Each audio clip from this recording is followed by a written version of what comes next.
Olá, meu nome é Matheus Santana dos Reis e hoje eu vou apresentar o trabalho intitulado Estudo numérico do parâmetro de simetria de distribuições alfa-estáveis. Bem, esse trabalho é orientado pelo professor doutor Emerson Mendes Soares. Esses são nossos passos que seguiremos durante a apresentação. Bem, quando falamos de modelagem matemática, dizemos que a modelagem matemática de amostras serve para a compreensão da função que melhor se ajusta aos dados encontrados. É fundamental utilizar uma boa modelagem porque uma boa modelagem irá descrever a natureza do experimento gerador dos dados e isso se torna fundamental para o entendimento do comportamento dos dados. E isso nos dá resultados cuja validade e utilidades são críveis. Bem, dentro da análise de dados, a gente pode utilizar as ferramentas da probabilidade e estatística, que fornecem um arcabouço grande de ferramentas. Dentre elas, temos o teorema do limite central, que, em termos gerais, diz que a soma de uma quantidade grande de variáveis aleatórias e independentes identicamente distribuídas tem uma distribuição que é aproximadamente normal. Uma definição matematicamente mais precisa é a seguinte: dado x1, x2 e uma sequência de variáveis aleatórias e identicamente distribuídas, cada um com a média mu e variância sigma ao quadrado, então a distribuição de x1 até uma xn menos n vezes mu dividido pelo desvio padrão vezes a raiz quadrada de n tende à distribuição normal padrão quanto n tende ao infinito. Bem, apoiando-se no teorema do limite central, Hernandes então vai nos ajudar a definir o que é uma variável aleatória estável. Uma variável aleatória estável é dita estável se para cada n pertencente às naturais a gente tem que um n maior que zero existe um número Cn e um número real Dn, tais que x1 mais xn tem a mesma distribuição, representada por esse símbolo aqui, de Cn vezes x mais d. Na verdade, isso trata-se de uma combinação linear, né? Então, Hernandes ele vai dizer que uma variável aleatória é estável se sua distribuição segue sendo a mesma após uma combinação linear.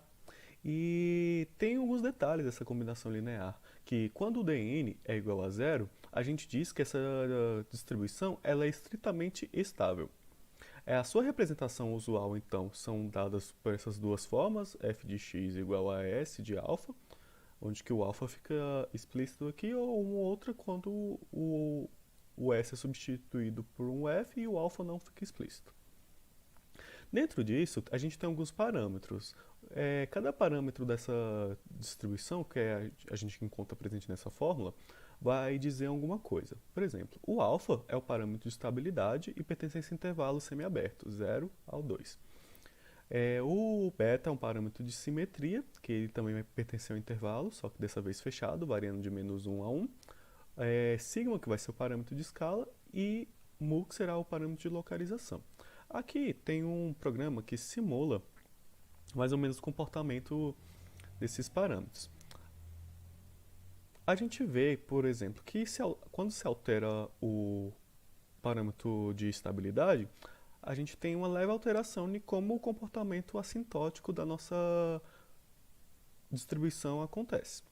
Aqui a gente tem um beta, que vai o parâmetro de simetria, então ele vai dizer se a nossa distribuição vai ser simétrica ou não. A gente tem o sigma, né, que é o parâmetro de escala, então ele vai inchar também a nossa distribuição.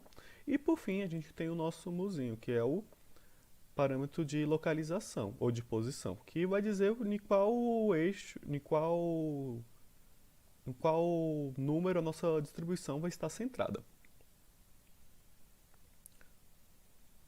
Ok, o link para esse programa vai estar disponível no GitHub e na descrição do nosso vídeo. Mas voltando à nossa apresentação, repare que apenas algumas distribuições estáveis têm a sua forma fechada, que é a função gaussiana, a de Cauchy e a de Levy, onde apenas a distribuição gaussiana tem o segundo momento bem definido.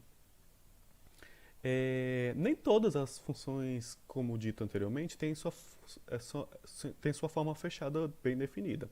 Então, para resolver esse imbróglio, utiliza-se a sua função característica. O objetivo geral desse trabalho, então, é estudar o comportamento do estimador para a simetria apresentada por Pereira em 2012, quando o alfa se aproxima de 2 e beta é igual a 1. Os objetivos específicos, então, é estimar o valor médio para os valores de beta, calcular a média, a variância e o erro relativos ao valor esperado em porcentagem das estimativas realizadas e replicar o experimento para amostras de tamanho maior, já que no trabalho de Pereira, ela fez esse trabalho para uma amostra de tamanho até 1000. O desenvolvimento. Como foi feita a simulação, né? Pereira ela vai definir seja uma distribuição estável, uma variável com uma variável estável.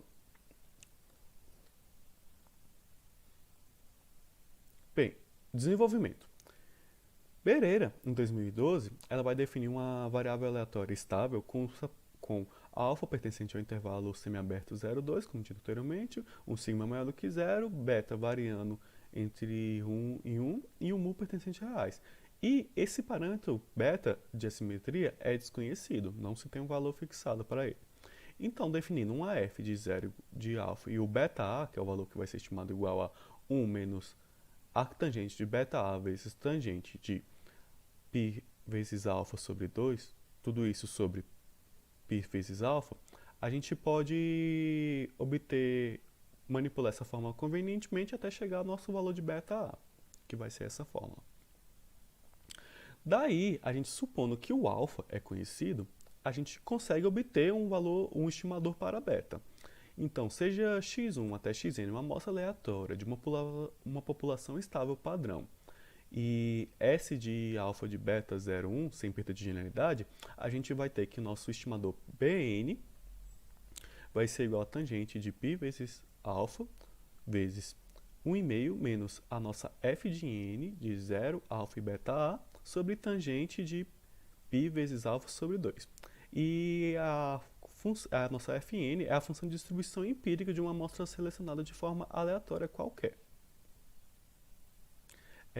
Desenvolvimento, a simulação. A primeira coisa que a gente tem sobre esse trabalho é que não foi possível replicar com exatidão a simulação de Pereira. Isso se deve porque parte da biblioteca que ela utilizou em R não está mais disponível desde 2016. A simulação então foi feita de 500 e 1000, que foi as simulações que Pereira fez, e a gente extrapolou de 10.000 até 100.000, que foi o que a máquina suportou. O programa utilizado foi o Software e o RStudio, consequentemente, e verificou-se que com a amostra de tamanho 500, semelhanças com com o trabalho apresentado por Pereira. O estimador ele era sempre mais preciso quando o alfa era menor do que 1 e ele não foi capaz de encontrar resultados para quando o alfa era igual a 1 ou entregando resultados distantes quando o alfa é igual a 2. Eram valores muito acima do esperado para a beta. Bem, aqui a gente pode ver os valores. Para quando é 0,1, os valores estão bem próximos. O 0,9 está um pouco longe ainda do que é esperado para 0,1. A variância está pequena e o erro relativo é de 1%. A gente percebe que o erro relativo é significativamente grande quando é 1,9. A variância também ela chega a ser alta e o valor estimado para beta ele é maior do que 0,1. Porém, a gente percebe que quando é próximo de 1, esse erro relativo ele diminui para 7%, a variância continua mais ou menos a mesma, e o valor é um pouco maior do que o esperado. A gente tem 1,0773, com precisão de 4 casas decimais. Para a amostra de tamanho 1000, verificou-se que uma pequena melhoria nos resultados, mas essa melhoria não se mostrou interessante, visto que ainda se percebe um relativo significativo para alfa maior do que 1. Como a gente pode ver, o erro relativo nesse primeiro caso continuou o mesmo, ou quase o mesmo, anteriormente era 32, agora a gente tem um erro relativo de 31%, e o valor estimado ele também não se aproximou bem. do que era esperado. Porém, e a gente observa que a mesma coisa acontece. Só que o erro relativo aqui ele diminui, né, em relação à amostra de tamanho 500. Lá era 7%, aqui a gente caiu para 4%. Ainda se percebe, então, um desajuste de estimador para amostras com alfa acima de 1 e apresentando o mesmo comportamento de diminuição de erro relativo quando beta tende para 1. Para amostras com tamanho 10.000, ainda se percebe um desajuste de estimador para amostras com alfa acima de 1 e apresentando o mesmo comportamento de diminuição do erro relativo quando beta tende para 1, como a gente pode ver. E os valores são significativamente próximos do estimador quando tem tamanho 1.000.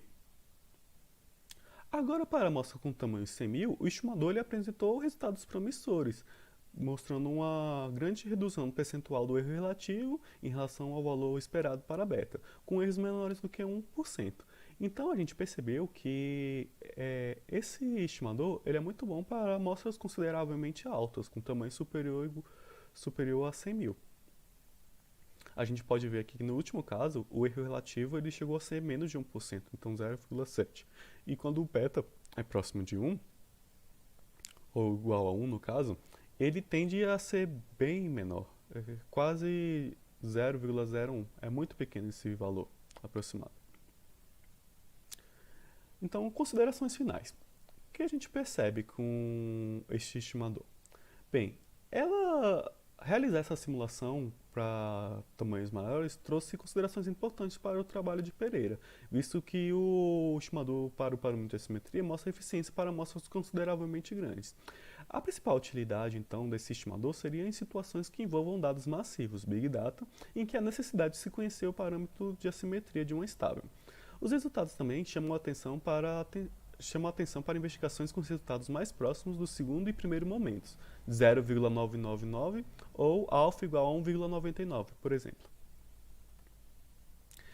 Os desdobramentos, então, seria obter um estimador para parâmetros de uma estável, para os outros parâmetros de uma estável, visto que mesmo uma máquina simples a gente foi capaz de perceber sutilezas, e ainda é um campo de pesquisa que pode ser muito explorado, visto que tem pouca literatura em português, e as literaturas mais antigas datam de 1987 ou um pouco antes, do qual as máquinas não eram tão potentes para realizar esse tipo de simulação. E esse trabalho ressalta-se que é uma ramificação da iniciação científica e será trabalho de pesquisas futuras, pois isso se mostra interessante porque nos permite conhecer mais resultados e formas de uma estável através de recursos numéricos. Essas são as nossas referências e, por fim, a gente agradece à Fundação de Apoio à Pesquisa que financia essa pesquisa. Muito obrigado e até mais.